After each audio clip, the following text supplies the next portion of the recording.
Yavər usta. Salam ay Murad. Deməli, Yavər usta, bu pişik günümdə qazan yeməkləri. qazan gün hava isti oldu. Məlum məsələ qazan yeməyə getmir. Amma bu gün hava soyuqdur. Hamı yeyir. Göstərəcək Murad, bax. bax hissə vermiş qara. Uş, Allah. Bol sonu. Murad, maçara bax. Maça zırılır. Baba laxlayır, içləri maça. İrəngə bax, əmcək yağı ilə. Murad, ziynəyə bax. Bir ən pişirim tutardı, bu gün də pişirirəm. Uş, Allah. Murad, şonkaya bax. Şonkaya bax. Şonka qaradakı ətlərinin üzünün yağı ilə aldı. Yiyir, mənə yemirsən. Murad, şirəl qanıya bax.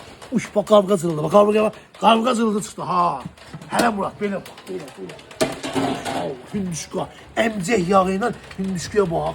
Deməm bana, yeməklər bir yaxına biləcək.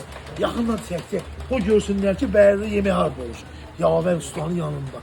Gəlirsən, deməli gəlsən Yavər ustanın yanına, bu gözəl qazan yeməklərindən havaya bax, buz kimi. Bundan yeyirsən, dünya dağılır. Bəyərdən o Şahvərlər kəndində, Cihan süfrəsində Yavər ustanın yanında bu gözəl yeməklər var. Buyurur ki, yeyə bilərsin. Zaten yeyirlər, sağ olun.